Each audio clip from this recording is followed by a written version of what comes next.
भाजपाचा मुख्यमंत्री आहे, मी विरोधी पक्षाचा आमदार आहे, मी तुमच्या अभद्र शिवसैनिक बाळासाहेबांचा, पण तुमच्या अभद्र युक्तीचा मी बळी ठरलो.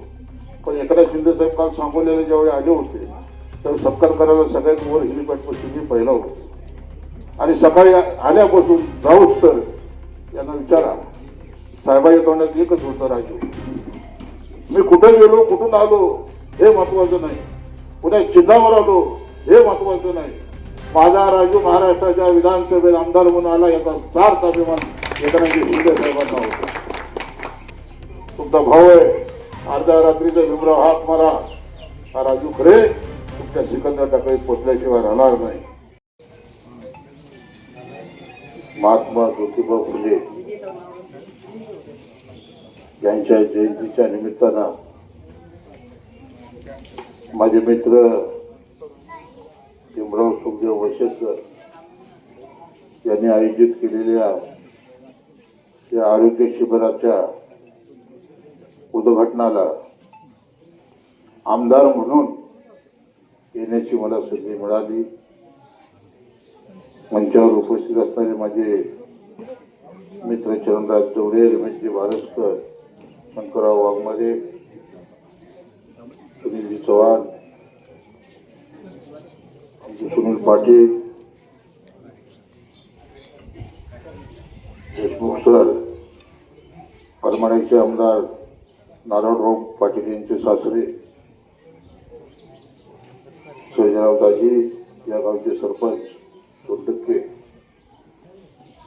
आणि या कार्यक्रमाला आरोग्य शिबिराची सर्व यंत्रणा सांभाळणारे आमच्या पंढरपूरच्या डॉक्टर उषालीताई काने यांचे आमचे तर गायकवाड सर, 4 पिढ्यापासूनचे संबंध, माझे आजोबा, माझे वडील, मी आणि आमची मुलं, असा आमचा काने परिवार एक मोठा परिवार म्हणून पंढरपुरात आरोग्य क्षेत्रामध्ये काम करणारं हे घराणं आहे. आणि उपस्थित सर्व सिकंदर टाकळी गावातील ग्रामस्थ बंधू आणि भगिनी, आता अधिक वेळ घेणार नाही, ऊन पडलेलं आहे, आरोग्य शिबिर दिवसभर चालणार आहे आणि हे राजकीय व्यासपीठ नसल्यामुळं कोणतंही भाष्य करणार नाही. परंतु माझ्या विधानसभेच्या निवडणुकीमध्ये भीमराव वशेकर त्यांचे पूर्ण सहकारी हे अत्यंत जोमानं या सिकंदर टाकळी गावातून राजू खरे निवडून गेले पाहिजे म्हणून या भागामध्ये प्रचंड मेहनत घेऊन मला चांगल्या पद्धतीचं लीड हे सिकंदर टाकळी गावाने दिलं. माझे काही मित्र आहेत, त्यांना मी अडचणीत आणणार नाही, त्यांना दिवसा अडचण होती, पण त्यांनी रात्री मला मदत केली. शंकररावच्या बाबतीत मी बोलणार नाही, बारसकर बोललेले, पण शंकररावची रात्री मी भेट घेतलेली होती 1 वाजता. मी त्यांना म्हणत होतो की मी बाळासाहेब ठाकरेंचा शिवसैनिक आहे, 34 वर्ष मी तुमच्या बरोबर आहे, परंतु या अभद्र युतीचा मी बळी ठरलो आणि धनुष्यबाणावर आमदार होण्याचं स्वप्न 34 वर्ष मी पाहिलं, परंतु मला तुतारी घ्यावी लागली, कारण बाण आमचा गोठवला होता आणि कवळही तिथं नव्हतं. आणि ज्याला आयुष्यभर विरोध करायचं घड्याळाचं काम तुम्हाला करावं लागत होतं. कदाचित सुनीलजी लोकांनी आपल्याला स्वीकारलं नसतं म्हणून लोकांनी आपल्याला रात्री मदत केली. असो, राजकारणात जास्त बोलणार नाही मी.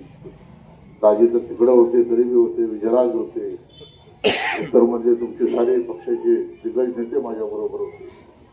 आणि हा विजय, ही निवडणूक अत्यंत महत्वाच्या टप्प्यावर येऊन बसलेली निवडणूक होती. दादागिरी, दडपशाही, झुंडशाही आणि तानाशाहीच्या विरोधामध्ये मोहोळची आम जनता रस्त्यावरती उतरलेली होती. एक आमदार आपल्याकडे असल्यानंतर आपण काय करू शकतो त्याचं ताजं उदाहरण म्हणजे अनगर अप्पर तहसील कार्यालय. सत्ता इतकी डोक्यात गेलेली होती की मी म्हणत तेच तोरत, मी म्हणत तेच तोरत. मग मोहोळचा जनावरांचा बाजार अनगरला न्यायचा, मोहोळचं तहसील कार्यालय अनगरला न्यायचं, मोहोळचा दवाखाना अनगरला न्यायचा, मोहोळचं सब रजिस्टर ऑफिस अनगरला न्यायचं आणि राष्ट्रीय महामार्ग क्रमांक 9 वर असणारे हे मोहोळ शहर पाठीमाग एक मोठी रेल्वेची ब्रॉडगेज लाईन गेलेली आहे आणि रेल्वे आणि राष्ट्रीय महामार्गामध्ये वसलेलं हे शहर सोलापूर जिल्ह्यामध्ये एक आदर्श शहर, सोलापूर शहरामध्ये सोलापूर जिल्ह्यामध्ये एक सुंदर शहर म्हणून नावारूपाला आलं. परंतु मोहोळची बाजारपेठ उद्ध्वस्त करायची, मोहोळ शहराचं विद्रुपीकरण करायचं, हे शहर लयास गेलं पाहिजे. ज्या मोहोळ शहराने मोहोळ तालुक्याने 40 वर्ष 50 वर्ष तुमच्या बापाला आमदार केलं, तुम्हाला आमदार केलं, नंतर तुमच्या विचाराचे 3 आमदार निवडून दिले, कदमला दिलं, ढोबळेला दिलं, मानेला दिलं. इतकं काही सारं या तालुक्यानं दिल्यानंतर सुद्धा डोक्यामध्ये सत्ता आणि मस्ती एवढी झाली होती की मोहोळ हे संपलं पाहिजे, मोहोळची बाजारपेठ संपली पाहिजे आणि सारं काही अनगरला आणायचं आणि अनगर तालुका करायचा. परंतु नीतीच्या मनामध्ये ते नव्हतं, नीतीला ते मान्य नव्हतं. आणि मग माझ्यासारखा मागल त्याला रस्ता, मागल त्याला पाणी, आरोग्याच्या बाबतीत हुशारीताई, माझा साखर कारखाना नाही, माझी सूद केली नाही, माझ्याकडे बँक नाही, माझ्याकडे पिठाची चक्की सुद्धा नाही. एक टांगवाल्याचा मुलगा, माझा बाप टांगा चालवायचा, आपण डॉक्टरांना विचार घरी गेलो. ते पंढरपुरातल्या गरीब घराण्यात माझा जन्म झाला आणि माझे वडील टांगा चालवायचे. शिवाजी चौकामध्ये सावरकर पुतळ्यापेक्षा माझ्या वडिलांनी आयुष्यभर टांगा चालवून आम्हाला लहानाचं मोठा केलं. आम्ही आजारी असलो तर मला घेऊन तुमच्या हॉस्पिटलला यायचे. आणि असा हा गरिबीतनं संघर्ष करणारा बाळासाहेब ठाकरेंच्या तालमीत तयार झालेला मी शिवसैनिक होतो आणि सामाजिक बांधिलकी जमणारा. सुनीलजी, आम्ही राजकारण कधीच केलं नाही. 80% समाजकारण आणि 20% राजकारण हा मूलमंत्र शिवसेना प्रमुख बाळासाहेब ठाकरेंनी आम्हाला दिला. परंतु माझ्या बाबतीत डॉक्टर, मी 20% राजकारण कधीच केलं, मी 100% समाजकारण करतो. मग माझ्यावर कुणी आजारी पेशंट आले त्याला मदत करतो, त्याला 10,000, 20,000, 25,000, लई पेशंट खराब असेल त्याला 50,000. कुणाच्या गरीबाचं लग्न असेल त्या गरीबाच्या लग्नाला मदत करणं, कुणाच्या शिक्षणामधून मुलाला फी भरायची नसेल, गायकवाड साहेब गरिबीतून आपण शिकलो, त्या गरीब मुलाला शिक्षणाच्या फीला मदत करणं. गावखेड्यामध्ये कुठेही कुस्ती चालली असेल तर तिथं पहिलं बक्षीस राजू खरेचं असायचं. तर तुमची दानच पाहिजे, तुमची देण्याची दानच पाहिजे. मी गरिबीतनं वर गेलेलो होतो, हे आज माझ्याकडे उद्या माझ्याकडे नसेल आणि म्हणून एक माझ्यातला जो कार्यकर्ता होता तो मी मरू दिला नाही आणि त्याच कार्यकर्त्याच्या जोरावर त्या 34 वर्षाच्या शिदोरीवरती लोकांनी मला स्वीकारलं. आज 40 वर्षाची ही सत्ता